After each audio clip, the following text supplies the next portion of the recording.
HVAC যে transmission system আছে সেটার অ্যাডভান্টেজ কি কি আছে?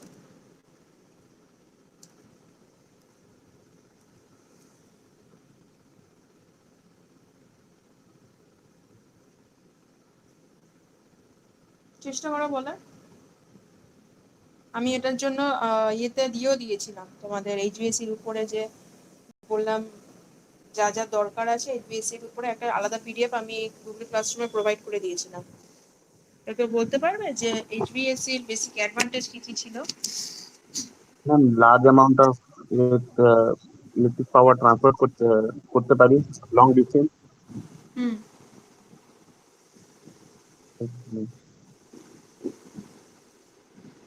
ঠিকই বলছো, বলো। আর আর ম্যাম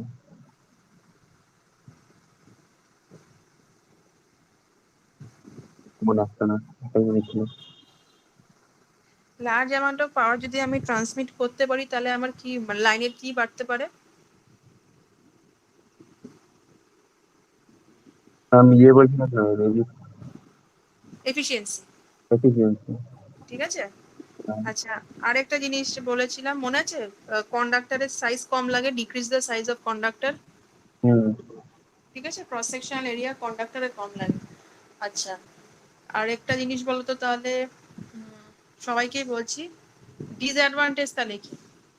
অ্যাডভান্টেজ যদি একটা হয় তাহলে ডিসঅ্যাডভান্টেজ কি? ডিসঅ্যাডভান্টেজ গুলো কি? করোনা হুম। আর করোনা লাগবে ম্যাম, ওই ইনসুলেশন রিকোয়ারমেন্ট লাগবে ওর। আচ্ছা, আর ম্যাম স্টেবিলিটি। হ্যাঁ, ভেরি গুড। আর সুইচ গিয়ার প্রোটেকশন। একটু জোরে বলো, কথাগুলো কেটে কেটে আসছে মাঝে মাঝে। ম্যাম সুইচ গিয়ার প্রোটেকশন ভালো হবে।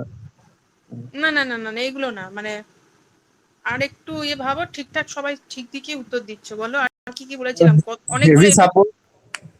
হ্যাঁ, exactly, very good, heavy support. আর skin effect ma'am. Yes, skin effect.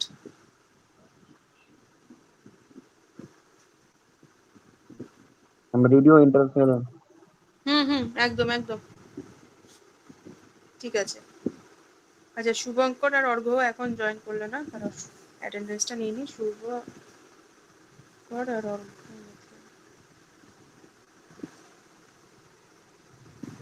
আচ্ছা, করোনা এফেক্ট বা করোনা লস যেভাবে হয়, প্রসিডিওরটা মনে আছে, মানে কিভাবে ফর্ম হচ্ছিল?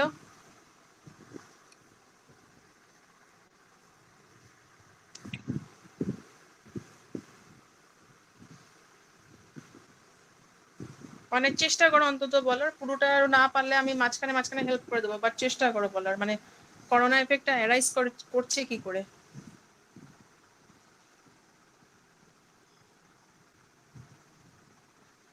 একদম কমন সেন্স দিয়ে বলো, একদম সিম্পল ওয়েতে ভেবে বলো।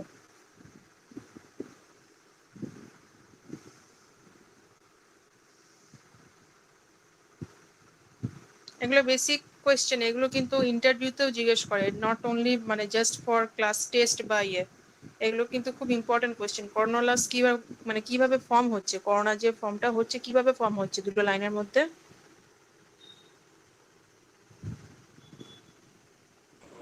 ম্যাম ডিস্টেন্স যদি ডায়ামিটারের থেকে কম হয়, মানে ডিস্টেন্স বিটুইন কন্ডাক্টর, বলো, বলতে থাকো। ডিস্টেন্স যদি ডায়ামিটারের থেকে কন্ডাক্টরের ডায়ামিটারের থেকে কম হয়, তখন কি হবে? তখন করোনা লসটা হতে পারে আর কি। ডায়ামিটার বা ডিস্টেন্স যদি কম হয় তাহলে করোনা লস হতে পারে। হ্যাঁ ম্যাম। ঠিক ঠিক করে বলছো তো, ডিস্টেন্স কম হলে তো? ডিস্টেন্স বেশি হলে কি? দুটো লাইন তুমি যত দূরে রাখছো তত কি এই যে ইন্টারফারেন্স যেটা, সেটার প্রবণতা বেড়ে যাচ্ছে না কমে যাচ্ছে?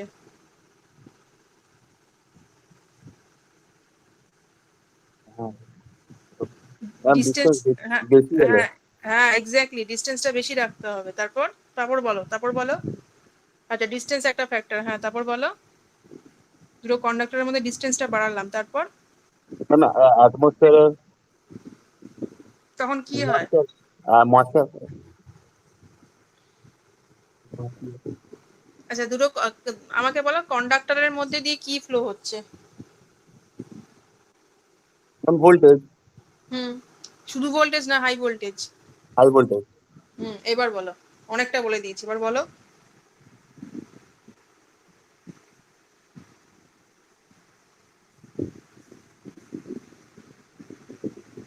হাই ভোল্টেজ ফ্লো করলে এয়ারের মধ্যে কি হতে পারে? দুটো কন্ডাক্টরের মাঝখানে কি হতে পারে?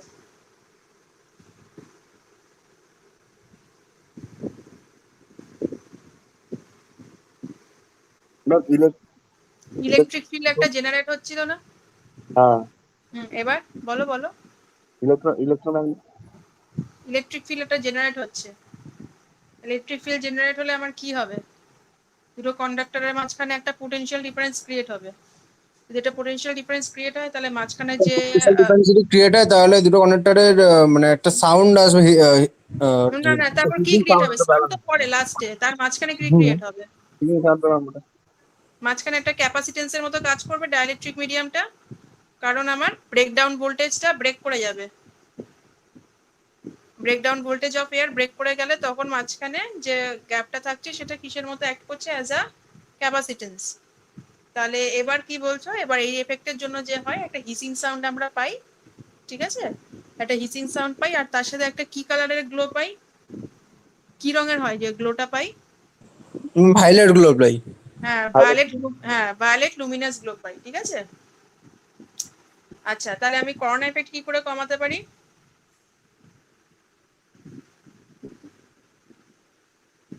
করোনা এফেক্ট কি করে কমাতে পারি? করোনা এফেক্ট কিভাবে কমাতে পারি বলতে পারবে? যদি ডায়ামিটার বাড়িয়ে দিই। ডায়ামিটার বাড়িয়ে দিয়ে ইনক্রিজ করে দিই তাহলে করোনা এফেক্ট কমতে পারে। Very good very good. Diameter যদি কন্ডাক্টরের বাড়িয়ে দিই তাহলে আমাদের করোনা এফেক্ট কম হতে পারে, কারণ করোনা এফেক্টের অ্যারাইজ হচ্ছে তখনই যখন আমি দুটো কন্ডাক্টরের মধ্যে ডিস্টেন্স যেটা গ্যাপিংটা রাখছি সেটা যদি কন্ডাক্টরের ডায়ামিটারের থেকে বেশি হয় সেই ডিস্টেন্সটা, তখনই হচ্ছে আমার করোনা হওয়ার চান্সেসটা বেড়ে যাচ্ছে। আচ্ছা এটা গেল তাহলে করোনা। আচ্ছা হেভি সাপোর্ট নিয়ে আমি কি বলেছিলাম? হেভি সাপোর্ট, তোমরা এই ফ্যাক্টগুলো বলছো, heavy support, stability. Heavy support নিয়ে কি বলেছিলাম? হেভি সাপোর্ট কেন একটা ডিসঅ্যাডভান্টেজ কি হতে পারে? Simple, heavy support. বলো বলো। ম্যাম ট্রান্সমিশন লাইনের জন্য ম্যাম বড় বড় টাওয়ার লাগানো হচ্ছে। Exactly, extra, very good. Extra tower আমাকে বেশি কস্টলি টাওয়ার মানে ইনস্টল করতে হবে। টাওয়ার দিতে হচ্ছে, তারপরে ট্রান্সমিশনের জন্য কন্ডাক্টরও এক্সট্রা দিতে হচ্ছে, বেশি দিতে হবে। Between very good very good very good to tower ma'am. Very good. আচ্ছা স্টেবিলিটি, স্টেবিলিটি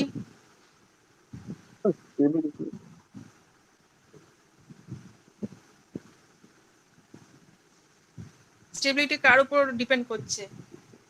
ট্রান্সমিশনটা কতটা স্টেবল সেটা কার উপর ডিপেন্ড করছে?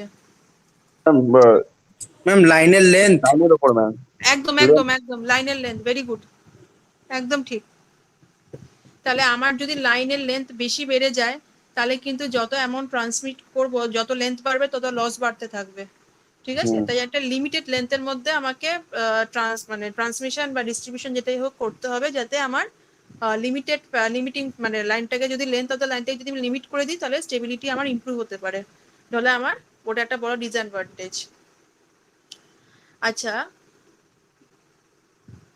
আরেকটা ফ্যাক্টর কি আছে বলো? মানে এইগুলো তো একদম ঠিকঠাক বলেছো, আর মানে একদম বেসিক যেটা সেটা একটা পয়েন্ট মিস আউট করে গেছো। আমরা লাইনের মানে কন্ডাক্টর যে এলিমেন্ট গুলোতে তৈরি করা থাকে সেগুলো কি কি এলিমেন্ট? যে প্যাসিভ এলিমেন্ট গুলো থাকে। বলো বলো বলো বলো কি বলছিল বলো। ক্যাপাসিটর না, ক্যাপাসিটর।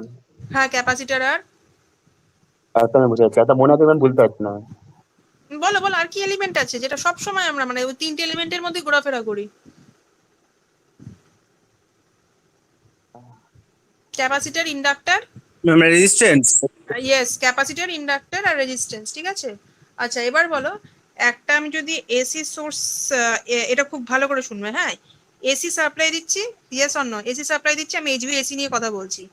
তাহলে এইচভিএসি সাপ্লাই দিচ্ছি, লাইনের মধ্যে এতগুলো কম্পোনেন্ট আছে, ঠিক আছে, এই তিনটে কম্পোনেন্ট সাপোজ আছে, তাহলে কোন দুটো কম্পোনেন্ট এসির সাথে যুক্ত, এসির উপর বেশি ডিপেন্ড করে, এসি পাওয়ারের উপর বলো,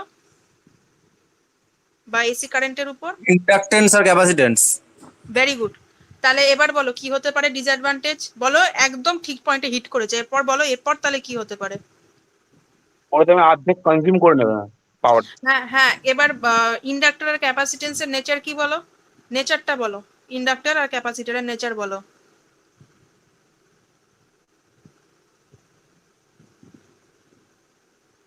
বলতে গেলে মোট পাওয়ার স্টোর করে। কে লিডিং কে ল্যাগিং, কে লিডিং কে ল্যাগিং?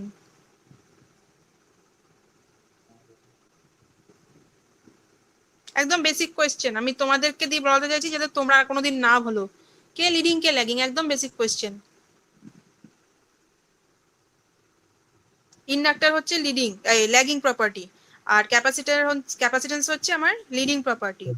এইবার আমি যখন এসি পাওয়ার ট্রান্সমিট করছি ট্রান্সমিশন লাইনের মধ্যে দিয়ে, তখন এই এলিমেন্টগুলো থাকার জন্য একজন তাহলে কি কি প্রবলেম হতে পারে, একজন বেশি ল্যাগিং হয়ে যাবে, একজন বেশি লিডিং হয়ে যাবে, এর ফলে কি হবে, একটা ইমব্যালেন্স যে ক্রিয়েট হচ্ছে দুটো এলিমেন্টের মধ্যে, এটার ফলে একটা কি হবে, রিঅ্যাক্টিভ লস হবে, VAR volt ampere reactive loss যেটা বলি, রিঅ্যাক্টিভ লস হওয়া স্টার্ট হবে, ঠিক আছে? আচ্ছা, আর ফেরান্তি এফেক্ট নিয়ে আগের দিন আমি কিছু বলেছিলাম, ফেরান্তি এফেক্ট না না, ওটা বাকি আছে তো, ঠিক আছে।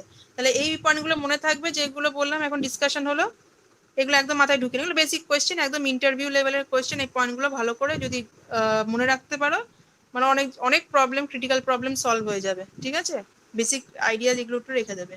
আচ্ছা, নেক্সট হচ্ছে আমাদের ফেরান্টি এফেক্ট। ফেরান্টি এফেক্টটা কি, আমি যে কারেন্টটা এসির মধ্যে, মানে এসি কারেন্ট যেটা আমার কন্ডাক্টরের মধ্যে দিয়ে ফ্লো করছে, চার্জিং কারেন্ট যেটা ফ্লো করছে, সেটা কি হয়, যখন রিসিভিং সাইডে যায়, মানে হচ্ছে সেন্ডিং এন্ডটাকে আমরা বলি সোর্সের সাইড, লোড এন্ডটাকে বলি আমরা রিসিভিং এন্ড সাইড, ঠিক আছে? তো যখন আমার সোর্স থেকে আমি আমার লোডের দিকে কারেন্ট ফ্লো করাচ্ছি, মানে আমার সেন্ডিং এন্ড থেকে যখন রিসিভিং এন্ডে আমার কারেন্ট ফ্লো করছে, তখন কি হচ্ছে, যে ক্যাপাসিটেন্স যেটা থাকছে আমাদের লাইনের মধ্যে দিয়ে চার্জিং কারেন্ট, তখন আস্তে আস্তে কি হতে মানে কি হতে থাকে, মানে ক্যাপাসিটেন্স এফেক্টের জন্য আমার যে ভোল্টেজের ভ্যালুটা বাড়তে থাকে।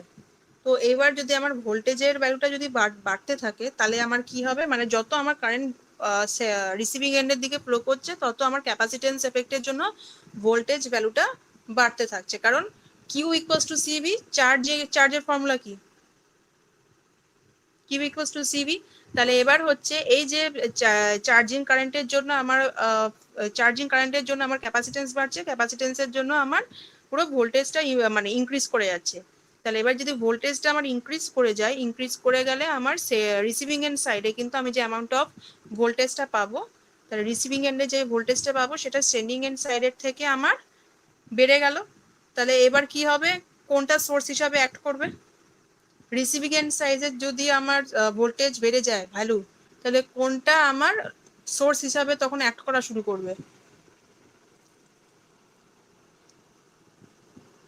যে ভোল্টেজটা পেয়েছি ম্যাম সেটা। মানে যেখানে আমি রিসিভ করছি, মানে লোড সাইডে আমার ভ্যালু বেড়ে যাচ্ছে, মানে লোড এন্ডে আমার ভোল্টেজের ভ্যালু বেড়ে যাবে, তাহলে হ্যাঁ। তখন সোর্স হিসাবে অ্যাক্ট করা শুরু করবে। তাহলে কি হবে, সোর্স হিসাবে যদি অ্যাক্ট করা শুরু করে, তখন কি হতে পারে এফেক্ট, মানে তখন কি, মানে কিরকম ভাবে ওটা ক্যারেক্টারিস্টিক্সটা কি হবে বলো? ও লিড করবে। বলো, কথা কেটে যাচ্ছে, আরেকবার বলো। ওটা তখন লিডিং প্রপার্টি হয়ে যাবে। হ্যাঁ, মানে হ্যাঁ, এবার লিডিং যদি মানে বলছো, মানে লিড মানে it will become the main lead, তাহলে কি হবে, মানে এবার অ্যাকচুয়াল যে সোর্স, তার দিকে কারেন্ট ফ্লো করতে শুরু করবে, মানে রিসিভিং এন্ড সাইড থেকে আমার সেন্ডিং এন্ড সাইডে পাওয়ার ফ্লো করা শুরু করবে, ঠিক আছে? তাহলে এই এফেক্টটাকে আমরা বলি ফেরান্তি এফেক্ট, বোঝা গেছে? তাহলে ফেরান্তি এফেক্ট কি, আমার যদি রিসিভিং এন্ড সাইডে ভোল্টেজ সেন্ডিং এন্ড সাইডের থেকে বেড়ে যায়, মানে যদি VR becomes greater than VS, তখন সেই এফেক্টটাকে বললেই আমরা ফেরান্টি এফেক্ট। আমি দেখবে যে পিডিএফটা যেটা দিয়েছি সেটার মধ্যে কোন কোন কোন লাইনের মানে লেন্থের জন্য কোন কোন লেন্থ অফ লাইনের জন্য কত পার্সেন্ট ভোল্টেজ রাইজ করতে পারে সেগুলোর কয়েকটা ভ্যালু দেওয়া আছে, যেমন 160 কিলোমিটারের জন্য 1.5%, 500 কিলোমিটার লাইনের জন্য 13%, আর 960 কিলোমিটারের জন্য হচ্ছে আমার 100%। ঠিক আছে, সেই জন্যই আমার ওই কোন প্রপার্টিটা চলে আসছে একটা স্টেবিলিটির মধ্যে, যেটা বললাম যে লেন্থ অফ লাইনটাকে কিন্তু আমাকে লিমিটেড রাখতে হবে। একটা হচ্ছে ফর স্টেবিলিটি, আরেকটা মানে হচ্ছে লস কমানোর জন্য, আরেকটা হচ্ছে আমার ফেরান্টি এফেক্টের উপর, ফেরান্টি এফেক্ট যাতে আমার না হয় সেটা একটা মাথায় রাখতে হবে। তাহলে টোটাল মোটামুটি 6 থেকে 7টা পয়েন্ট আছে ডিসঅ্যাডভান্টেজ। ঠিক আছে, আচ্ছা এইবার হচ্ছে সবাই গুগল ক্লাসরুমে এবার একটু পিপিটিটা খোলো, পিডিএফটা খোলো, যেটা অ্যাকচুয়াল পিপিটিটা আমি দিয়েছি সেটা একবার খোলো।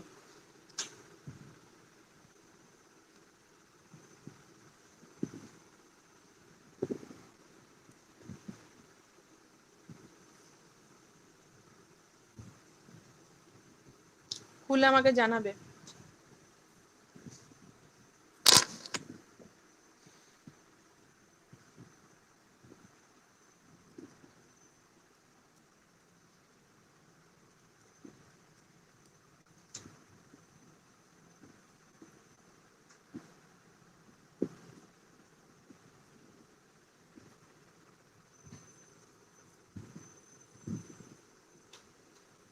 সবাই খুলেছো? হ্যাঁ। আচ্ছা, এইবার যেটা আসছে সেটা হচ্ছে আমি এবার স্টার্ট করছি। তোমাদের এখানে ম্যাক্সিমাম জিনিস আমি তোমাদের ডেলিভার করে দিয়েছি, যেগুলো মেন ইম্পর্টেন্ট পয়েন্ট। তাহলে এখানে দেখো কন্টেন্টের মধ্যে কি কি আছে।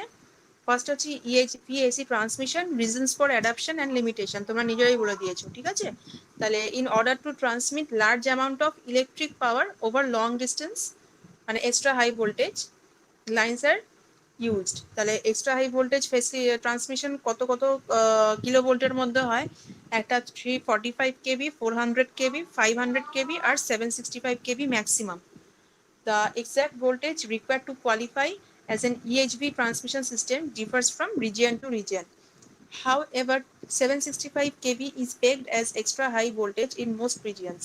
মানে হাইস্ট লিমিট হচ্ছে তাহলে আমাদের কত ট্রান্সমিশনের এক্সট্রা হাই ভোল্টেজের ক্ষেত্রে হচ্ছে 765 কেভি। তো নেক্সট ইতে চলে আসছি, reasons for adoption. Reasons for adoption কি? The reason AC has traditionally been used rather than DC, that it is fairly easy to step up the voltage of an AC current up or down. AC ট্রান্সমিশনের জন্য basically আমাদের main যেটা দরকার transformer, আমরা প্রপার্টিটা কি একটা AC সাপ্লাইয়ের জন্যই কাজ করছে। তো যদি আমাকে এসি এইচভিএসি ট্রান্সমিট করতে হয়, স্টেপ আপ স্টেপ ডাউন করতে হয়, তার জন্য আমার এসি সোর্স ছাড়া কিন্তু পসিবল নয়, এসি সাপ্লাই ছাড়া পসিবল নয়। তো ইজিলি কন্ডাক্ট করতে পারছি আমার রিকোয়ারমেন্ট অনুযায়ী বা আমার নেসেসিটি অনুযায়ী, আমি যেরকম ভোল্টেজ আমার প্রয়োজন আমি সেটাকে সেরকমভাবে স্টেপ আপ বা স্টেপ ডাউন করতে পারি যদি আমি এসি সাপ্লাই বা extra high voltage transmission line আমি ইউজ করি।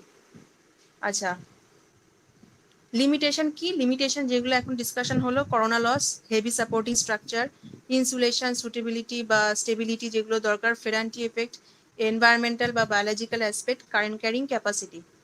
আচ্ছা, এটা গেল। নেক্সট যেটা আসছে সেটা হচ্ছে রিজিয়নাল গ্রিড সিস্টেম। তো রিজিয়নাল গ্রিড সিস্টেমটা কি? Electrical grid or power grid is defined as the network which interconnects the generation, transmission and distribution unit. মানে একটা রিজিয়নাল গ্রিড, রিজিয়ন বলতে কি বলছি, suppose north, east, West, south, এইগুলো হচ্ছে পার্টিকুলার এক একটা দিকের এক একটা রিজিয়নের মধ্যে, মানে ইস্টার্ন রিজিয়ন, নর্থার্ন রিজিয়ন বা সাউদার্ন রিজিয়ন, এইগুলোর একটা পার্টিকুলার রিজিয়নকে ডিফাইন করা হচ্ছে। তো এবার এই পার্টিকুলার রিজিয়নে যে কটা মানে এক একটা রিজিয়নে যে গ্রিডগুলো ইনস্টল করা হবে সেইগুলোকে আমরা বলবো রিজিয়নাল গ্রিড। আর মাল্টিপল রিজিয়নাল গ্রিড কানেক্ট করে যেই গ্রিডটা ফলো করা হচ্ছে সেটাকে আমরা বলবো ন্যাশনাল গ্রিড। ঠিক আছে, তাহলে ডিফারেন্ট রিজিয়নাল গ্রিড কানেক্ট করে যে মেন গ্রিডটা ফর্ম করা হয় সেটাকে বলি আমরা ন্যাশনাল গ্রিড। আর ডিফারেন্ট রিজিয়নে যে গ্রিডগুলোকে ইনস্টল করা হচ্ছে সেটাকে আমরা বলছি রিজিয়নাল গ্রিড। ঠিক আছে, তাহলে রিজিয়ন বলতে এখানে সাউথ, নর্থ, ইস্ট, ওয়েস্ট বোঝাচ্ছে। ঠিক আছে, সেটা যে কোনো ইয়ে হতে পারে, স্টেট বা এরিয়া হতে পারে। তাহলে দেখো একটা ডায়াগ্রাম দেওয়া আছে, একটা ডায়াগ্রাম দেখা আছে স্লাইড 6-এ। দেখো অনেকগুলো টাওয়ার ইন্টারকানেক্টেড আছে, ট্রান্সমিশন সিস্টেম বলে লেখা। জেনারেটিং স্টেশন আর ডিস্ট্রিবিউশনের মাঝখানে একটা, আর লোড সাইডে একটা যাচ্ছে। বাড়ির যে ছবিগুলো দেওয়া আছে দেখো।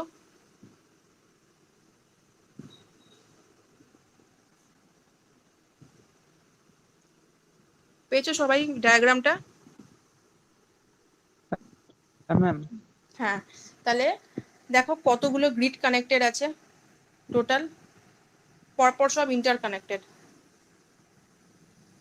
ঠিক আছে, তাহলে একটা দেখো এবার তাহলে বুঝতে পারছো যে এই যে interconnection of multiple grids is basically called, মানে অনেকগুলো গ্রিড, মানে অনেকগুলো রিজিয়নের গ্রিডকে আমরা মিলিয়ে বলছি একটা ন্যাশনাল গ্রিড। তাহলে এবার ধরো ইলেকট্রিক্যাল গ্রিড যদি বলে যে কিরকম ভাবে কানেক্টেড থাকে কিভাবে, তাহলে দেখো গ্রিডগুলো কি কি মাঝখানে আগে ইনস্টল করা হয়েছে। দেখো ডায়াগ্রাম থেকে বলো গ্রিডটা কার কার মাঝখানে আছে, মাঝখানে কি কি জোন আছে। দেখো টাওয়ারটার পাশাপাশি কি কি আছে, দেখো একটা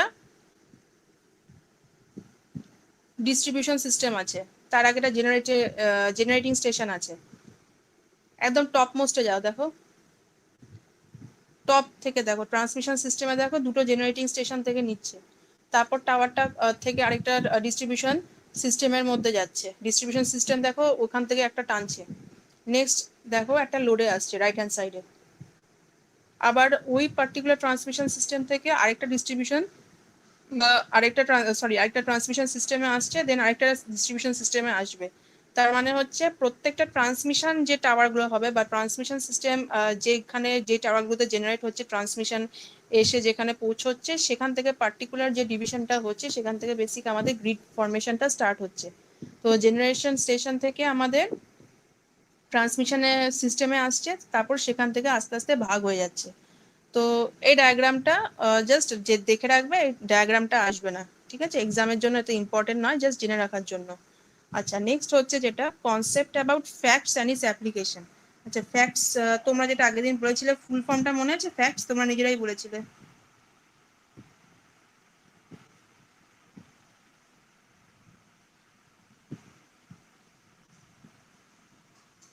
ফ্যাক্টস এর ফুল ফর্ম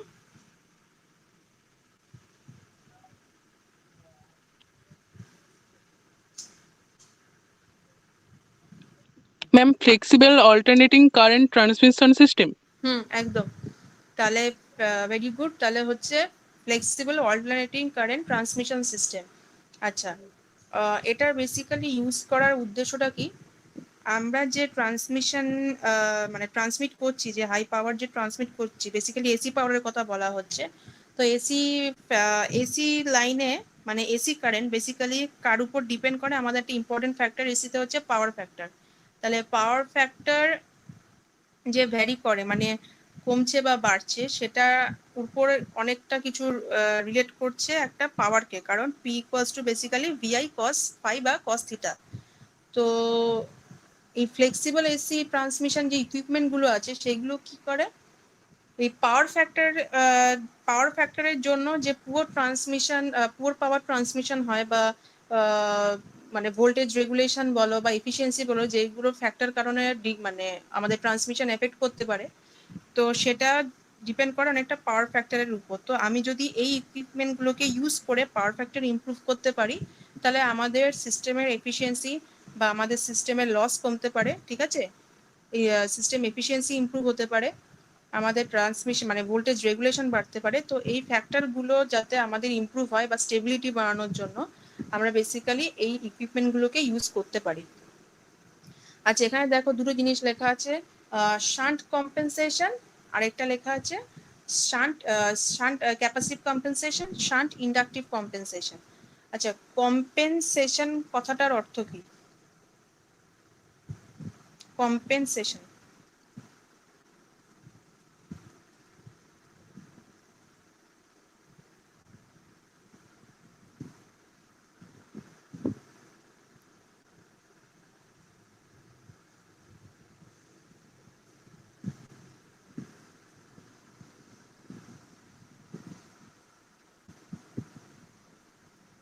বলতে পারো কম্পেনসেশন মানে কি?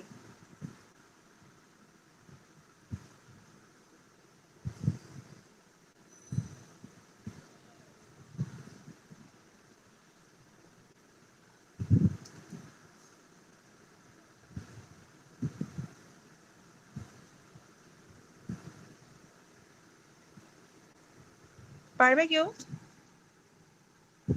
সামথিং লস নিয়ে একদম পাতি বাংলা ভাষায় কি বলে বলো? কম্পেনসেশন মানে কি? মানে আমরা অনেক ক্ষেত্রে এই ওয়ার্ডটা ইউজ করে থাকি বেসিক্যালি, মানে কথায় ক্ষতি কথায় হলে বন্ধুদের সাথে। হ্যাঁ বলো। কম্পেনসেশন, ক্ষতি হলে কিছু বলে না, কম্পেনসেট করি মানে কিছু ক্ষতি হলে কিছু দিয়ে দিই okay. Exactly exactly, very good. ক্ষতিপূরণ যেটাকে বলি আমরা, ঠিক আছে? হ্যাঁ, তাহলে কম্পেনসেশন মানে হচ্ছে ক্ষতিপূরণ। তাহলে আমাদের ট্রান্সমিশন লাইনে ক্ষতি কি কি হচ্ছে যেটা পূরণ করা দরকার এসি ট্রান্সমিশনের ক্ষেত্রে? ক্ষতি কি কি হচ্ছে, বেসিক ক্ষতি কি কি হচ্ছে এসি ট্রান্সমিট করতে গিয়ে, এসি পাওয়ার? পাওয়ারের ক্ষতি হচ্ছে না। এক্স্যাক্ট, পাওয়ার লস হচ্ছে। আর ভেরি গুড, এফিসিয়েন্সি কমছে, ভোল্টেজ রেগুলেশন কমে যাচ্ছে। হুম। তাহলে সেই ক্ষতিগুলোকে পূরণ করতে গিয়ে আমি এই ইকুইপমেন্টগুলোকে ইউজ করব। তাহলে এই ইকুইপমেন্টগুলোকে ইউজ করলে আমার ক্ষতিটা পূরণ হয়ে যাবে। তাহলে I am going to use capacitance and inductance as a compensative equipment, ঠিক আছে? কম্পেনসেটিং ইকুইপমেন্ট হিসাবে এই দুটোকে ব্যবহার করব। তাহলে এবার দেখো, ক্যাপাসিটরের প্রপার্টি কি? Leading property. আর ইন্ডাক্টরের প্রপার্টি হচ্ছে ল্যাগিং প্রপার্টি। এবার ধরো কখন আমি শান্ট ক্যাপাসিটিভ কম্পেনসেশন করব। ধরো আমার একটা লোড এন্ড সাইডে একটা ইন্ডাকটিভ লোড কানেক্ট করা আছে, রিসিভিং এন্ড সাইডে একটা ইন্ডাকটিভ লোড কানেক্ট করা আছে। তাহলে রিসিভিং এন্ড সাইডে যদি আমার ইন্ডাকটিভ লোড কানেক্ট করা থাকে, ইন্ডাক্টরের প্রপার্টি কি? ল্যাগিং কারেন্ট ড্র করার, ঠিক আছে? ল্যাগিং লোড কারেন্ট ড্র করার, কারণ ইন্ডাক্টরের প্রপার্টি হচ্ছে ল্যাগিং। তাহলে ল্যাগিং কারেন্ট যখন ও ড্র করছে তখন কি হতে পারে? পাওয়ার ফ্যাক্টর ল্যাগ করবে। ল্যাগিং কখন হয়? পাওয়ার ফ্যাক্টর যদি ল্যাগ করে তখনই ল্যাগিং প্রপার্টি পাই। তাহলে এই পাওয়ার ফ্যাক্টরকে যদি আমি ইমপ্রুভ করতে পারি কোনো রকম ভাবে কিছু ইউজ করে, তখন আমি আমার ক্ষতি যেটা হচ্ছে ল্যাগিং কারেন্ট ড্র করার জন্য আমার কি হয়? Huge amount of loss generate হতে থাকে আমার সিস্টেমের মধ্যে। তো এই ল্যাগিংটাকে আমি কি করে কম্পেনসেট করতে পারি? যদি ল্যাগিংটাকে কিছুটা কমাতে পারি, মানে সাপোজ যেটা নেগেটিভে রান করছে, ল্যাগিং মানে কি? দেখবে গ্রাফ যেটা ছিল আমাদের, ভিআই গ্রাফ যেটা ছিল ল্যাগিং নেচারের ক্ষেত্রে, ক্যাপাসিটরের ক্ষেত্রে ছিল পজিটিভ ওয়াই অ্যাক্সিস, ইন্ডাক্টরের ক্ষেত্রে ছিল নেগেটিভ ওয়াই অ্যাক্সিস। তাহলে নেগেটিভ ওয়াই অ্যাক্সিস যদি আমার বাড়তে থাকে, নেগেটিভ ওয়াই অ্যাক্সিস যদি আমার কনস্ট্যান্ট বাড়তে থাকে, তাহলে প্রচুর অ্যামাউন্ট অফ কারেন্ট ও ড্র করবে। তাহলে সেই মানে কারেন্ট ড্রয়িংটাকে যদি আমাকে কমাতে হয়, তাহলে আমি কি করব? ওটাকে মানে চাইবো যাতে আরো নেগেটিভটা কমে বাই অ্যাডিং আপ, ঠিক আছে? তার মানে নেগেটিভটা যদি আমার কমাতে হয়, তাহলে আমাকে কনস্ট্যান্টলি আরো বেশি করে পজিটিভ কিছু ইমপ্লিমেন্ট করতে হবে বা পজিটিভ কিছু অ্যাপ্লাই করতে হবে যাতে নেগেটিভ ভ্যালুটা কমতে থাকে। তাহলে নেগেটিভ ভ্যালু কমানোর জন্য যদি আমাকে পজিটিভ কিছু অ্যাড করতে হয়, তাহলে আমরা একমাত্র ইউজ করতে পারি ক্যাপাসিটর। তাহলে ক্যাপাসিটর হচ্ছে বেসিক্যালি লিডিং প্রপার্টি। তাহলে লিডিং প্রপার্টির জন্য আমি যদি ক্যাপাসিটরকে ইউজ করি for compensating the lagging property of the inductive load, তাহলে আমার সেখানে কিছুটা ক্ষতিপূরণ হতে পারে, মানে ক্ষতি যেটা হচ্ছিল সেটা কিছুটা পূরণ হতে পারে। তো অ্যাজ আ রেজাল্ট আমার কি হচ্ছে? যদি আমি লিডিং প্রপার্টি অফ ক্যাপাসিটরকে ইউজ করি, তাহলে আমার পাওয়ার ফ্যাক্টরটা ইমপ্রুভ হবে। আচ্ছা, এটা বোঝা গেছে না? এটা কনফিউশন আছে কোনো রকম সেটা বলো। গ্রাফটা মনে আছে কি? মানে বেসিক যে গ্রাফটা ছিল তোমাদের বেসিক ইলেকট্রিক্যাল ডায়াগ্রামে, রেজিস্ট্যান্সের জন্য ভোল্টেজ আর কারেন্টের মধ্যে ফেজ ডিফারেন্স কত থাকে? রেজিস্ট্যান্সের জন্য রেজিস্টিভ প্রপার্টিতে আমরা কি করতাম? ভোল্টেজ আর কারেন্টের ফেজ কত থাকে দুটোর মধ্যে?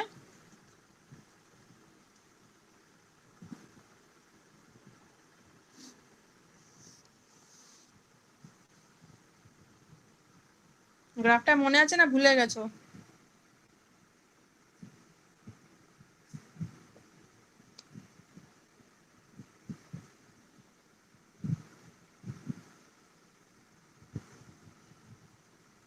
একটা ট্রায়াঙ্গেল ছিল, মনে পড়ছে কি? মানে ওয়াই এক্স অ্যাক্সিসে হচ্ছে আমার ভি আর আই সুপার ইম্পোজ ছিল, মানে দুটোর মধ্যে ফেজ ছিল 0 ডিগ্রি।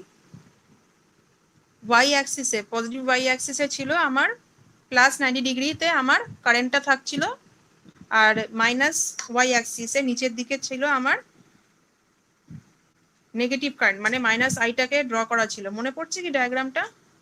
তাহলে নিচের দিকে হচ্ছে যে প্রপার্টিটা পাচ্ছি সেটা ইন্ডাকটিভ প্রপার্টি, পজিটিভ ওয়াই অ্যাক্সিসে যে প্রপার্টিটা পাচ্ছি সেটা হচ্ছে ক্যাপাসিটিভ প্রপার্টি, আর অ্যালং দ্য এক্স অ্যাক্সিস যেটা আমি পাচ্ছি সেটা হচ্ছে আমার রেজিস্টিভ প্রপার্টি। তাহলে ইন্ডাকটিভ প্রপার্টিকে যদি কমাতে হয়, মানে মাইনাস ওয়াই অ্যাক্সিসটাকে যদি positive towards positive Y axis আমাকে আনতে হয়, তাহলে আমাকে কি করতে হবে, লিডিং কারেন্ট বা লিডিং পাওয়ার ফ্যাক্টর এরকম কিছু একটা অ্যাপ্লাই করতে হবে। তাহলে সেটা কিভাবে পসিবল, একমাত্র বাই ইউজিং ক্যাপাসিটর। ঠিক আছে, তাই জন্য আমরা শান্ট ক্যাপাসিটিভ কম্পেনসেশন এই কেসে ইউজ করতে পারি। আচ্ছা, নেক্সট যেটা আসছে সেটা হচ্ছে শান্ট ইন্ডাকটিভ কম্পেনসেশন। কিরকম, আমার ট্রান্সমিশন লাইনের মধ্যে দিয়ে এসি কারেন্ট ফ্লো করছে, খুব ভালো কথা। এবার চার্জিং কারেন্ট, এসি কারেন্ট মানে চার্জিং কারেন্ট, কারণ ক্যাপাসিটেন্সের একটা এফেক্ট থাকছে। তাহলে এবার কি হয়, যদি আমার রিসিভিং এন্ড সাইডে যদি খুব কম অ্যামাউন্ট অফ লোড থাকে, সাপোজ রিসিভিং এন্ড সাইডে আমার প্রচন্ড কম অ্যামাউন্ট অফ লোড কানেক্টেড আছে, হেভি লোড কিছু নেই, তাহলে এই লো লোডের জন্য আমার, বা নো লোড কন্ডিশনে, আইদার লো লোড বা নো লোড কন্ডিশনে এই কারেন্ট যেটা ফ্লো করছে, ওখানে যদি লোড না পায় তাহলে কোনো রকম কারেন্ট ফ্লো করবে না। তাহলে খুব কম অ্যামাউন্ট অফ কারেন্ট ফ্লো করবে, মানে খুব লাইট লোড হলে আমার খুব কম অ্যামাউন্ট অফ কারেন্ট ফ্লো করবে, যদি নো লোড হয় তাহলে কোনো রকম কারেন্ট ফ্লো করবে না। তাহলে এটার জন্য কি জেনারেট হচ্ছে আমার, ধরো যেটা আমি একটু আগে বললাম ফেরান্টি এফেক্ট, যেটা বলছিলাম যে মানে খুব কম লোডেড কন্ডিশনে ক্ষেত্রে আমার ওটা মানে ওই রিসিভিং এন্ড সাইডটা কি হিসেবে অ্যাড করে, একটা পার্টিকুলার ক্যাপাসিটি ভোল্টেজ হিসেবে কাজ করছে, মানে ওখানে আমার ভোল্টেজটা এত পরিমাণে বেড়ে যাচ্ছে যে আমার সোর্স এন্ড সাইডে আমার আবার উল্টো দিকে পাওয়ার ফ্লো স্টার্ট হয়ে যাচ্ছে। ঠিক আছে, তাহলে রিসিভিং এন্ড সাইডের ভোল্টেজ যদি কনস্ট্যান্ট বাড়তে থাকে বা সোর্সকেও ক্রস করে যায়, তখন উল্টো দিক থেকে আমার কারেন্ট ফ্লো করা শুরু করবে। তো এইবার সেই কন্ডিশনটা যাতে না হয়, মানে সেটা কেন বেসিক্যালি হয়, যদি আমার ক্যাপাসিটেন্স বেড়ে যায় লাইনের, তখনই এই এফেক্টটা স্টার্ট হয়। তাহলে সেটা যদি আমি কম্পেনসেট করতে পারি কোনো রকম ভাবে, এক্সট্রা চার্জিং কারেন্ট যেটা আমার পজিটিভ ওয়াই অ্যাক্সিসে ফ্লো করছে, তো সেটাকে যদি আমি কোনো রকম ভাবে টুয়ার্ডস নেগেটিভ ওয়াই অ্যাক্সিস আনতে পারি, তাহলে আমার এই ফ্লো বাই এই ফেরান্টি এফেক্টটাকে আমি ডিক্রিজ করতে পারি। তো সেটা কিভাবে পসিবল, শান্ট ইন্ডাকটিভ কম্পেনসেশন। কারণ ইন্ডাক্টরের প্রপার্টি কি, ইন্ডাক্টরের প্রপার্টি হচ্ছে ল্যাগিং প্রপার্টি, ল্যাগিং পাওয়ার ফ্যাক্টরের উপর কাজ করছে।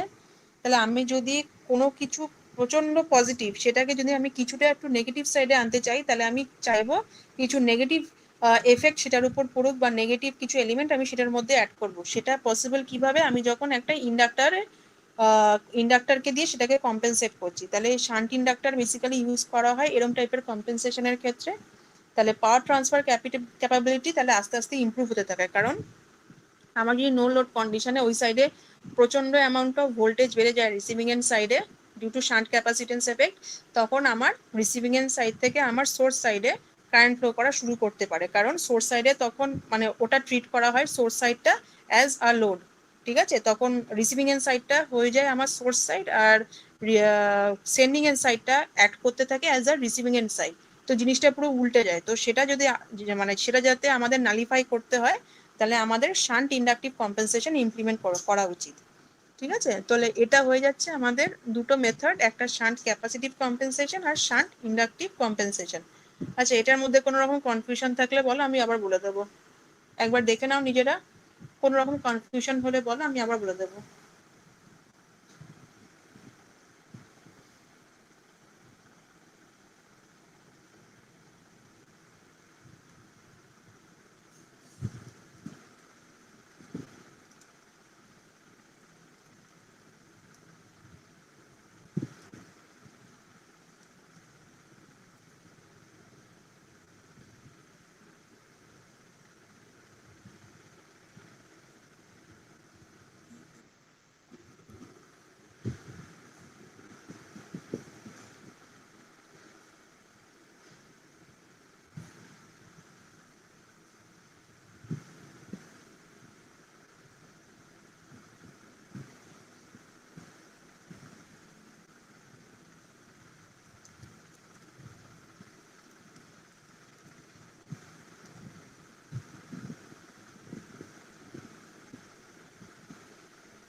কোনো রকম কনফিউশন আছে বলো?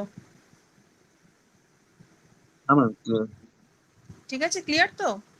হ্যাঁ ওই বেসিক ইলেকট্রিক্যালের ডায়াগ্রামটা মনে আছে তো? ওটা হলেই হবে, মানে জাস্ট মানে এক্স অ্যাক্সিসে আমার হচ্ছে পুরো ভোল্টেজ আর কারেন্টের মধ্যে কোনো ফেজ ডিফারেন্স থাকে না, ওটা দুটো সুপার ইম্পোজ করে, সেই জন্য ফেজ ডিফারেন্স 0 হয়। আর উপরে ওয়াই অ্যাক্সিসে যেটা থাকছে সেটা হচ্ছে লিডিং কারেন্ট, আর নিচে যেটা থাকছে সেটা হচ্ছে ল্যাগিং কারেন্ট। তাহলে একটা হচ্ছে +90°, একটা হচ্ছে -90°।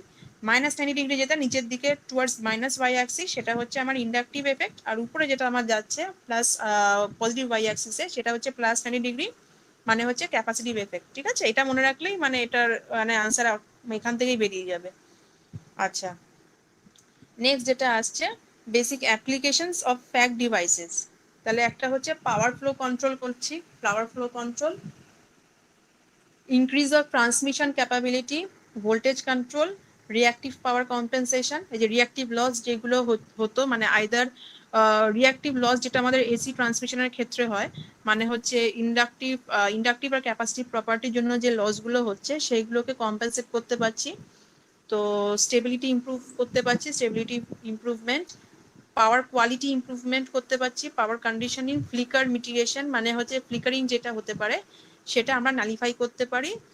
আর interconnection of renewable and distributed generation and storages, মানে এসি পাওয়ার যেহেতু স্টেপ আপ স্টেপ ডাউন করা খুব ইজি, তাই ডিফারেন্ট ইন্টারকানেকশনের পদ্ধতিতে আমরা রিনিউয়েবল যে জেনারেশন স্টেশন বা ডিস্ট্রিবিউশন স্টেশন যেগুলো আছে সেগুলো ইউজ করে আমাদের এফিসিয়েন্সি বলো বা আমাদের ওয়ে অফ ট্রান্সমিশন বাড়াতে পারি, ইন্টারকানেক্ট করে আরো মাল্টিপল এরিয়াতে আমি ট্রান্সমিট করতে পারছি পাওয়ার।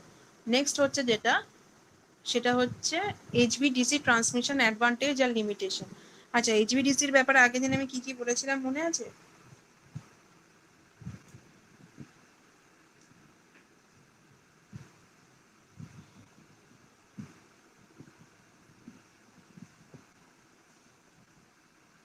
মানে এইচভিডিসি ট্রান্সমিশনের জন্য আমার বেসিক্যালি কি কি রিকোয়ারমেন্ট ছিল?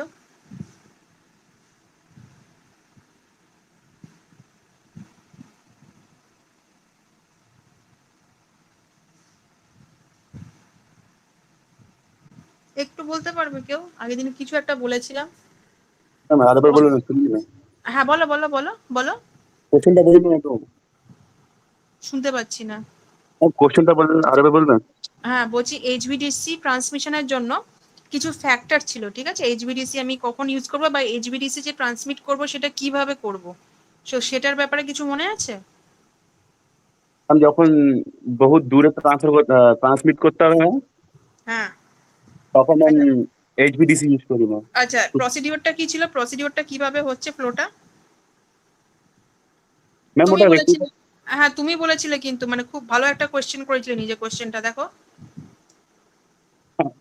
হ্যাঁ ম্যাম, যখন ওটা ম্যাম রেকটিফায়ার দিয়ে ম্যাম ওটাকে এসি কে ডিসি কনভার্ট করবো। Very good very good very good very good, মানে ওটাকে হচ্ছে আমার হ্যাঁ সোর্স সাইড থেকে আমি একটা কনভার্টার ইউজ করছি, লোড সাইডে আরেকটা কনভার্টার ইউজ করছি।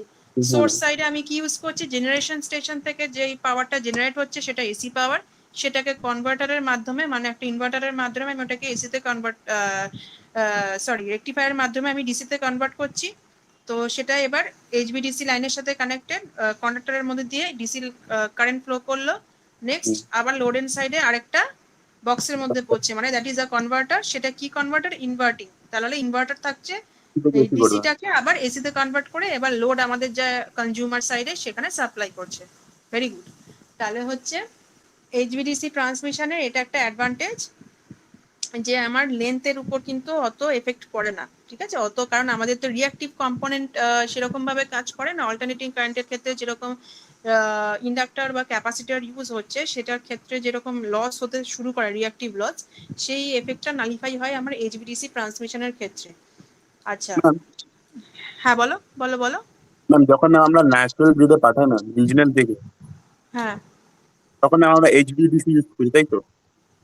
হ্যাঁ এক্স্যাক্টলি, মানে এই কিছু কিছু লেন্থ, মানে যে এরিয়াগুলোতে বেশি ধরো দূরত্ব বা মাঝখানে কোনো রকম ভাবে ট্রান্সফরমার ইনস্টল করার পসিবিলিটি নেই যেসব এরিয়াতে, সেখানে মানে এইচভিডিসি লাইন দিয়ে সাপ্লাই বেসিক্যালি করা হয়, ঠিক আছে? মানে খুব রিমোট এরিয়া, মানে যেগুলো ধরো একদম আরবান এরিয়া, যেই জায়গাগুলো যেখানে ট্রান্সফরমার ইনস্টল করার কস্ট বা মানে মেনটেন করার বা ইয়ে করার মানে একদম অসম্ভব, ঠিক আছে, মানে কিছুভাবে পসিবল না, কিন্তু প্রচন্ড দূরে আমাকে ইলেকট্রিসিটি সাপ্লাই করতে হবে, সেই জায়গাগুলোতে আমি এইচভিডিসি জেনারেলি ইউজ করে থাকি, ঠিক আছে। আচ্ছা আর কি কি হতে পারে বলো? একটা খুব বড় অ্যাডভান্টেজ আছে এইচভিডিসি এসি, যেটা একদমই নেই। এসি বলতে আমরা বেসিক্যালি কি বুঝি? ম্যাম ওখানে ম্যাম স্ক্রিন এফেক্ট হবে না ম্যাম, হ্যাঁ কোনো বলো লস বলো। না না না, একদম এসি বলতে বেসিক্যালি কি মাথায় আসে, মানে আমি যখন এসি ওয়ার্ডটা ইউজ করছি, একটা মাথায় একটা এক্সট্রা প্যারামিটার আমার মাথায় ক্লিক করে, সেই প্যারামিটারটা কি?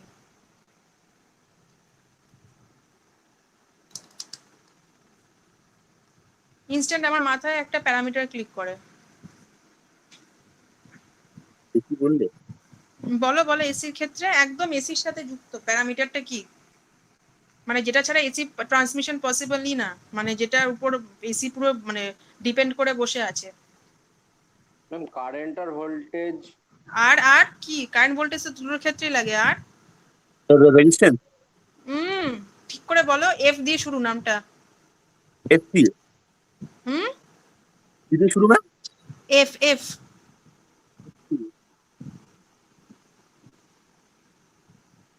Ma'am field. ফ্রিকোয়েন্সি ফ্রিকোয়েন্সি হ্যাঁ হ্যাঁ ফ্রিকোয়েন্সি, ঠিক আছে। তাহলে ডিসির ফ্রিকোয়েন্সি কত? ডিসির ফ্রিকোয়েন্সি 0, ঠিক আছে। তাহলে ফ্রিকোয়েন্সির উপর কোনো ডিপেন্ডই করছে না, এটা একটা বিশাল মানে অ্যাডভান্টেজ এইচভিডিসির জন্য, ঠিক আছে। যার জন্য কি হতে পারে, আমার এই ফ্রিকোয়েন্সি যেহেতু ফ্যাক্টরটা নেই, সেজন্য আমার মানে ক্যাপাসিটিভ বা রিয়াক্টিভ কম্পোনেন্ট যদি আমি লাগিয়েও দিই, প্যাসিভ এলিমেন্ট যদি আমি লাগিয়েও দিই সিস্টেমের মধ্যে, আমি আগের দিন বলছিলাম যে ইন্ডাকটিভ রিয়াক্টেন্স যেটা হয় এক্সেল, তাহলে ইন্ডাকটিভ রিয়াক্টেন্সের আমরা বেসিক্যালি কিভাবে রিপ্রেজেন্ট করি, ওমেগা এল। তাহলে 2πfl, ওমেগা মানে 2πf ইন্টু এল। এবার 2 ইন্টু পাই ইন্টু এফ মানে ফ্রিকোয়েন্সি, ফ্রিকোয়েন্সি যদি আমার 0 হয় তাহলে আমার ইন্ডাকটিভ রিয়াক্টেন্সের ভ্যালুটা কত হয়ে গেল, এক্সেল এর ভ্যালুটা 0, ঠিক আছে। তাহলে আমার এই ইন্ডাকটিভ বা ক্যাপাসিটিভ যে প্রপার্টিগুলো সেগুলো অলমোস্ট নালিফাই হয়ে যাচ্ছে এইচভিডিসি ট্রান্সমিশনের ক্ষেত্রে। তো সেই কারণে এটা ফ্রিকোয়েন্সির উপর ইন্ডিপেন্ডেন্ট বলে এটা একটা বড় অ্যাডভান্টেজ। আচ্ছা আর কি আছে, আরেকটা কি হতে পারে, আর কি হতে পারে অ্যাডভান্টেজ যেগুলো এসির বড় ডিসঅ্যাডভান্টেজ? এই যে হ্যাঁ দেখো যে রিয়াক্টিভ যে ব্যাপারটা বললাম, এই যে একটু আগে কিছু একটা নিয়ে ডিসকাস করলাম এই লিডিং ল্যাগিং এর ব্যাপারে, কিসের উপর ডিপেন্ড করছিল? ক্যাপাসিটেন্স আর হ্যাঁ কিসের উপর ডিপেন্ড করছিল ওগুলো? এসির উপরে ম্যাম। Power factor. হ্যাঁ মানে পাওয়ার ফ্যাক্টর। হ্যাঁ হ্যাঁ হ্যাঁ ডিসিটা নেই। হ্যাঁ তাহলে এখানে কি এইসবের কিছু ব্যাপার আছে? না ডিসিতে নেই ম্যাম, তাই জন্য ম্যাম। হ্যাঁ ব্যাস, তাহলে আমার এটা ইন্ডিপেন্ডেন্ট অফ ফেজ অ্যাঙ্গেল, ঠিক আছে। তাহলে ইন্ডিপেন্ডেন্ট অফ ফেজ অ্যাঙ্গেল যদি হয়, দেখো নিজেরাই আনসার দিচ্ছ, মানে খুব বেসিক এর ওয়েতে ভাবলে নিজেরাই লিখতে পারবে, মানে খুবই ইজি। তাহলে ইজিলি যদি আমার ফেজ অ্যাঙ্গেলের উপর ডিপেন্ড না করে, একদমই ইন্ডিপেন্ডেন্ট হয়, তাহলে আমার স্টেবিলিটি কি ইমপ্রুভ হবে না ইয়ে হবে, ডিটোরিয়েট করবে? ইমপ্রুভ হবে। ব্যাস এক্স্যাক্টলি, তাহলে আমার স্টেবিলিটি আরো বেড়ে যাবে নেটওয়ার্কের। আর এসি ট্রান্সমিশন সিস্টেমের ক্ষেত্রে আমার কি হয়, যেহেতু সব এসি মেশিন ইউজ করা হচ্ছে, একটা সিঙ্ক্রোনাইজিং ফ্যাক্টর থাকে, সব সিঙ্ক্রোনাইজ মোটর বলো বা যে সিঙ্ক্রোনাইজ ওয়েতে আমাকে ট্রান্সমিট করতে হচ্ছে, মানে ম্যাচিং করার ব্যাপার থাকে, মানে অল্টারনেটর যেগুলো ইউজ করা হয় ওগুলো তো জেনারেশন স্টেশনে ছাড়াও, বাট সিঙ্ক্রোনাইজ যে মেশিনগুলো থাকে সেগুলো সিঙ্ক্রোনাইজের এফেক্ট গুলো আমি নালিফাই করতে পারি, কারণ আমার কোনো ফ্রিকোয়েন্সির উপর ডিপেন্ড করছে না। আচ্ছা আরেকটা কি হতে পারে, আর কিছু আছে? ম্যাম স্ক্রিন এফেক্ট হবে না? হ্যাঁ বলো বলো। স্ক্রিন এফেক্ট হবে না ম্যাম, বিকজ ওর পাতলা কন্ডাক্টর ইউজ হয় ম্যাম। ঠিক আছে ঠিক আছে ঠিক আছে, আর এইগুলো হয়ে যাচ্ছে আমার অ্যাডভান্টেজ, ঠিক আছে, প্রচুর অ্যাডভান্টেজ হয়ে গেছে। আচ্ছা তাহলে এবার আর এইগুলো না হওয়ার জন্য এসির ক্ষেত্রে যে ধরো স্কিন এফেক্ট বা ফেরান্টি এফেক্ট টাইপের যে এগুলো হয়, লসগুলো হচ্ছে করোনা লস, এই জিনিসগুলো এগুলো আমরা ইজিলি ডিসি ট্রান্সমিশনের ক্ষেত্রে এলিমিনেট করে দিতে পারি, ঠিক আছে। আচ্ছা নেক্সট যেটা আসছে সেটা হচ্ছে আমার লিমিটেশন। লিমিটেশনটা কি? লিমিটেশন খুব কয়েকটাই লিমিটেশন আছে, বাট স্টিল লিমিটেশনগুলো কি কি বলো? কি কি লিমিটেশন হতে পারে? কনভার্টিং করতে হবে এসি টু ডিসি বা হ্যাঁ, কনভার্টার যে দুটো সাইডে লাগছে আমার, ঠিক আছে, দুটো কনভার্টার লাগছে বোথ সাইডে। তাহলে আমার কনভার্টার যদি আমার বোথ সাইডে লাগে, মানে রিসিভিং এন্ড সাইড আর সেন্ডিং এন্ড সাইডে যদি আমার কনভার্টার লাগে, তাহলে আমার খরচা বেড়ে যাচ্ছে, মানে বাট এটা তো না ওয়ান টাইম ইনভেস্ট, হ্যাঁ হ্যাঁ বলো। এটা তো খালি ফর ওয়ান টাইম ইনভেস্টমেন্ট, ওটাতে লিমিটেশন কি করে? না না, কনভার্টার গুলো যেগুলো ইউজ করছে, একটা রেকটিফায়ার ইউজ করতে হচ্ছে আর একটা হচ্ছে ইনভার্টার যেটা ইউজ করতে হচ্ছে, দুটো বক্স যেটা ইউজ করছি যে। ওটা খালি একবারই খালি ইনস্টল হবে না? হ্যাঁ, বাট ওই ইনস্টলেশন কস্টটা, কারণ ওগুলো হচ্ছে সব পাওয়ার ইলেকট্রনিক ডিভাইস দিয়ে তৈরি হয়, and power electronic device is very expensive, ঠিক আছে। তো সেই জন্য পাওয়ার ইলেকট্রনিক ডিভাইস যেগুলো ইউজ করে আমাদের এই বক্সগুলোকে বানাতে হচ্ছে, ওই প্রত্যেকটা পাওয়ার ইলেকট্রনিক ডিভাইস হচ্ছে খুব সেন্সিটিভ, ঠিক আছে, মানে খুব ছোট ছোট একদম ইয়ে হয়, যখন তোমার পাওয়ার ইলেকট্রনিক্স করবে জিনিসগুলো খুব মানে সূক্ষ্ম হয়। তো সেগুলো যদি একবার নষ্ট হয়ে যায়, সেগুলো কিন্তু রিপেয়ার করা যায় না, সেগুলোকে ডিরেক্ট রিপ্লেস করতে হয়। তো সেই এলিমেন্টগুলো এতটাই এক্সপেন্সিভ, যদি কোনো রকম ক্ষতি হয় মানে হচ্ছে একটা বিশাল বড় ড্যামেজ সিস্টেমটা, আবার নতুন করে একটা এসে প্লেসমেন্ট করতে হচ্ছে। তো সেটার জন্য যেহেতু পাওয়ার ইলেকট্রনিক ডিভাইস দিয়ে আমাদের কনভার্টারগুলোকে তৈরি করা হয়, সেই জন্য ওটার কস্ট হাই, মানে কনভার্টারগুলোর জন্য একটা কস্ট, মানে কস্টের ব্যাপার চলে আসে, এক্সপেন্সিভ হয়ে যায়। আচ্ছা, আর কি হতে পারে? হারমোনিক্স ওয়ার্ডটা শুনেছো? হারমোনিক্স, মেশিনে কি হারমোনিক শব্দটা এখন অব্দি শুনেছো? হারমোনিক্স?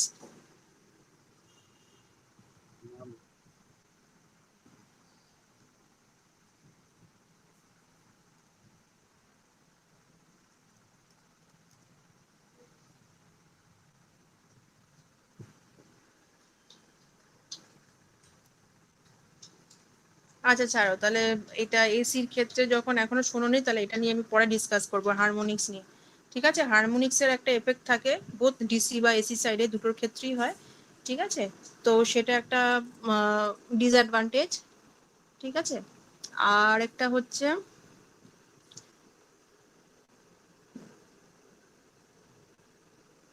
যেহেতু মানে লেন্থ, মানে প্রচুর হাই ডিস্টেন্স, মানে অনেকটা বড় ডিস্টেন্সে আমাকে এইচভিডিসি মানে লাইন সাপ্লাই করতে হচ্ছে, হাই ভোল্টেজ সাপ্লাই করতে হচ্ছে, অনেকটা লেন্থ অফ লাইন যেহেতু আমাদের বেড়ে যাচ্ছে, তাহলে সেই লেন্থ মানে সেই হিট লস যেটা হচ্ছে, হিট যে জেনারেটটা হচ্ছে, সেটার জন্য একটা আলাদা কুলিং সিস্টেম আমাকে ইনস্টল করতে হচ্ছে।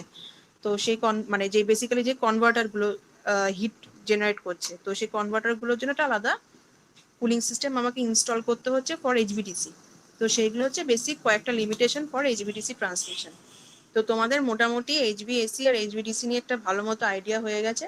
এরপর যেটা আছে সেটা হচ্ছে discussion on few HVDC system in India, মানে ইন্ডিয়াতে এটা পড়ে নেবে, এটা খুব কিছুই না, মানে কোন কোন জায়গায়, চন্দ্রপুর কর্ণাটকা, কোন কোন জায়গায় কত মেগাওয়াটের কত কিলোমিটার লাইনের এইচভিডিসি সিস্টেম লাইন আছে, সেটা একবার দেখে নেবে। যে লাস্ট স্লাইড যেটা আছে 12 নম্বর, এটা অতটা ইম্পর্টেন্ট না, বাট তোমাদের বেসিক যে জায়গাটা ইম্পর্টেন্ট সেটা আমি ডিসকাস করে দিয়েছি, ঠিক আছে। আচ্ছা বলো, এত অব্দি বুঝতে কি খুব কঠিন লেগেছে এইচভিএসি বা এইচভিডিসি? না ম্যাম। ঠিক আছে, তা তোমরা যদি চাও আমি ফ্যাক্টস যেই ইকুইপমেন্ট গুলো আছে সেগুলো নিয়ে আরো বেশি ডিসকাস করতে পারি ডিটেলসে, ঠিক আছে। তাহলে সেটা যদি পরে টাইম থাকে তখন আমি আরো বেশি করে ওগুলো নিয়ে ডিসকাস করব। তাহলে পরের দিন এই চ্যাপ্টারটা একটু ভালো করে পড়ে এসো, ঠিক আছে, একটু কোশ্চেন আনসার ডিসকাস করে নেবো, তাহলে এই চ্যাপ্টারটা আরেকবার রিভাইজ হয়ে যাবে। আজকে যে পার্টটা পড়ালাম কম্পেনসেশন, এই পার্টগুলো একটু ভালো করে পড়ে এসো, আর যেগুলো আগের দিনও পড়িয়েছিলাম একটু ভুলে ভুলে গেছো, যেগুলো বলতে পারছিলে না, মাঝে মাঝে আটকে যাচ্ছিলে, সেই জায়গাগুলো একবার খুব ভালো করে পড়ে এসো। আমি এই পার্টগুলো নিয়ে তাহলে নেক্সট দিন কোশ্চেন আনসার ডিসকাস করে দিয়ে আমি এই চ্যাপ্টারের পর নতুন চ্যাপ্টারটা স্টার্ট করব, ঠিক আছে। এত অব্দি ক্লিয়ার? আর কোনো রকম কোশ্চেন আছে আজকে এই চ্যাপ্টারটা থেকে? হ্যাঁ ম্যাম। ঠিক আছে, ওকে, আমি তোমাদের সবার অ্যাটেন্ডেন্স নিয়ে নিয়েছি, কোনো অসুবিধা নেই, ঠিক আছে। তোমরা তাহলে এবার আমি তাহলে লিভ করছি। Thank next you ma'am. ক্লাসে থার্সডে, হ্যাঁ নেক্সট ক্লাস থার্সডে আছে পাওয়ার প্ল্যান্টের, সেদিন নতুন নিউ অঙ্কটা করাবো পাওয়ার প্ল্যান্টে। আর হচ্ছে নেক্সট ক্লাসে আমরা নতুন একটা টপিক স্টার্ট করবো ডিডিপিতে, ঠিক আছে, মানে কোয়েশ্চেন আনসার ডিসকাস করার পর। ওকে ওকে, থ্যাংক ইউ।